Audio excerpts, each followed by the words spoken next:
মাছের রাজা ইলিশ উৎপাদনে বিশ্বের প্রথম অবস্থানে বাংলাদেশ। এরপরও দেশের বাজারে আকাশ ছোঁয়া দামে বিক্রি হয় ইলিশ। এবার কম দামে বাঙালির খাওয়ার টেবিলে বড় সাইজের ইলিশ তুলে দেওয়ার উদ্যোগ নিয়েছেন অন্তর্বর্তীকালীন সরকারের মৎস্য প্রাণী সম্পদ উপদেষ্টা ফরিদা আক্তার। বিগত কয়েক বছর ধরে এই মৌসুমে বাংলাদেশ থেকে ভারতে ইলিশ উপহার যাওয়াটা ছিল সকালের নাস্তার মতো।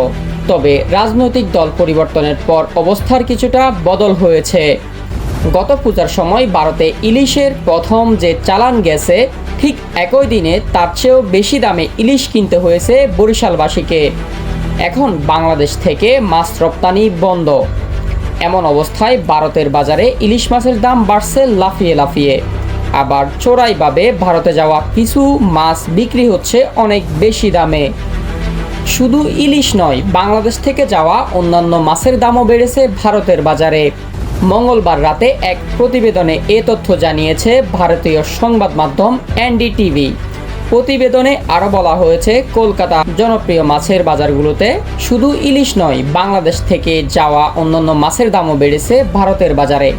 মঙ্গলবার রাতে এক প্রতিবেদনে এ তথ্য জানিয়েছে ভারতের সংবাদ মাধ্যম এনডিটিভি। প্রতিবেদনে আরও বলা হয়েছে, কলকাতার জনপ্রিয় মাছের বাজারগুলোতে চলতি বর্ষায় বেস্ট সেলার পদ্মা নদীর ইলিশ সংকট পড়েছে। ইলিশ বাংলাদেশের জাতীয় মাছ। বাংলাদেশ থেকে আমদানি হওয়া ইলিশের বেশিরভাগ চালান পেয়ে থাকে পশ্চিমবঙ্গ। এছাড়াও দুর্গাপূজাকে ঘিরে সুস্বাদু এই মাছের চাহিদা আরও বাড়ছে। যদিও ইলিশ মাছটি দক্ষিণ পূর্ব এশিয়ার বেশ কয়েকটি দেশে পাওয়া যায়, তবে বাংলাদেশের ইলিশের স্বাদ সবচেয়ে বেশি।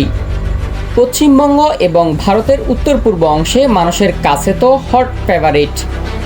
শঙ্কর ফাল নামে কলকাতার এক মাছ ব্যবসায়ী বলেছে, বাংলাদেশের ইলিশের সরবরাহে পতন ঘটেছে, তাই দাম বাড়বে। আমরা ইতিমধ্যেই 1 কেজি ইলিশ 1800 রুপিতে বিক্রি করছি, যা অবৈধভাবে আসছে বাংলাদেশ থেকে।